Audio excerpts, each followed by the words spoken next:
A ver, híjole, Israel. Yo había prometido una entrevista sencilla porque hay tantas cosas que me pasan por la mente, como preguntón profesional, ¿no? Pero dices que Fox y Calderón fueron cómplices para ir en contra tuya, o en el caso tuyo, dices indolente de Enrique Peña Nieto.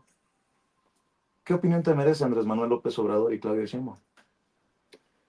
Pues mira, cuando menos, por supuesto que se les vio la intención. En su momento voy a hablar del licenciado López Obrador. Pues pues muy, para mí, yo te lo digo así en serio, yo agradezco que le haya dedicado algunos minutos, o muchos minutos, varias mañaneras, a hablar, de señalar eso que todo el mundo ya había visto, pero que nadie quería comentar. Es muy evidente. Los que tienen ojos observadores, te das cuenta que en los primeros minutos, cuando supuestamente entran al aire, entra el primer grupo. Estamos hablando de las tomas de Televisa. Y el otro grupo que está del lado izquierdo para entrar, no está viendo a su superior, está viendo a la cámara, en qué momento la cámara dice, entra. Entonces cuando ve eso, se meten. Entonces ahí te puedes pensar, y tú ves el paneo de las cámaras de Televisa en muchas circunstancias, aquí hay algo que no cuadra, ¿no? Desde el principio, desde el momento. Y de pronto encuentras una escena, pues bien romántica, eh, pues muy detectivesca, a una pareja sentados a gusto, viendo una televisión, viendo cómo en ese momento está entrando la policía a su casa a rescatar a unos secuestrados y a detenerlos a ellos, ¿no? Digo, si tú te das cuenta, entonces son muchos, y te das cuenta que en ese momento hay una mano que está acomodando un rifle, hay otras que se ve que está volando unas credenciales para botar su fotografía en un portafolio, fotografías de mi familia, documentos personales, todo, ahí apilados, ¿no? O sea, qué estúpidos secuestradores, ¿no? Digo, no lo sé. Están viendo cómo van a entrar en vivo a su casa y todavía se les ocurre poner las fotografías de su familia, de sus hijos, de sus documentos personales. Pues casi como en algún encabezado dijeron, no, secuestrador, señor secuestrador, sonría, ¿no? Para la foto, ¿no? Protección de esa. Dices que le agradeces a Andrés Manuel López Obrador. ¿Tú crees que si no hubiera tomado la decisión de agarrar el toro por los cuernos, Sí, se hubiera dado esto? sí, por supuesto. O Sí, sea, si por no supuesto. no hubiera pasado si él no agarra el toro por los cuernos. Pues propició, porque ya se estaba enfriando, ¿sí? De alguna manera. Y él al momento de que yo empezó a dar las sacudidas, pues esto empezó otra vez en el fondo, empezó a removerse y empezó a subir la porquería, ¿no? Y bueno, pues de ahí se le fue dando seguimiento.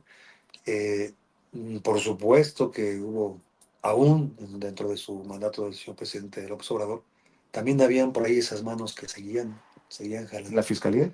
Por supuesto, sí, sí. Entonces digo, ¿por ¿Y qué? de eso lo responsabilizas directamente al fiscal? Pues es que si tú leyeras, y quiero que lo hagas en su momento, me daría mucho gusto que veas tú algunos expedientes, y sin ser abogado, no lo sé si lo seas abogado penalista, no, No, no, no no. mucho menos, pero con un sentido mínimo de comprensión, te vas a dar cuenta las aberraciones jurídicas que convalidaban los jueces. Y es ahí donde yo decía, bueno, si un juez que es perito en la materia se está percatando que es una averiguación armada, se está permitiendo al Ministerio Público o fiscal que se la presente y le está convalidando, cuando se da cuenta que los mismos policías están armando, él está convalidando y este juez también está convalidando, pues ahí ya hay una complacencia y una concupiscencia de todos ellos. Y perdón, No, no. si te vas más arriba, en ese entonces era el procurador Francisco Javier Cabeza de Vaca Hernández. Por supuesto, entiendo que él no iba a estar evento por evento, expediente por evento, revisando, por eso tiene sus subalternos, eso me queda clarísimo. Pero una situación un hecho notorio tan evidente, o sea, decía, a ver, espérame, a ver, vamos a dar una revisada. Sabes que esto es una porquería, no te pases de listo. O sea, de por sí, ¿cómo estamos? no voy a permitir eso. Y entonces ahí se hubiera empezado a depurar. Si hubiera sido una buena actuación de aquellos entonces procuradores de justicia, ¿no? Y no lo hicieron. Es tan evidente que hay culpabilidad también, hay complicidad, porque si tú te percataste, te quedaste callado, Es como, la misma ley lo dice, toda autoridad que tenga conocimiento de hechos de tortura o coacción hacia un individuo o un presunto, tiene la obligación de denunciarlo. ¿Te acuerdas? Nunca lo hicieron. La jueza que tuvo conocimiento, que tomó conocimiento del proceso, en la audiencia que yo tuve de educación preparatoria, pues no dijo nada. Se lo dije, lo denuncié con ella, nunca hizo nada. Y casualmente se llamaba esa señora, cosas de la vida, Olga Sánchez Contreras.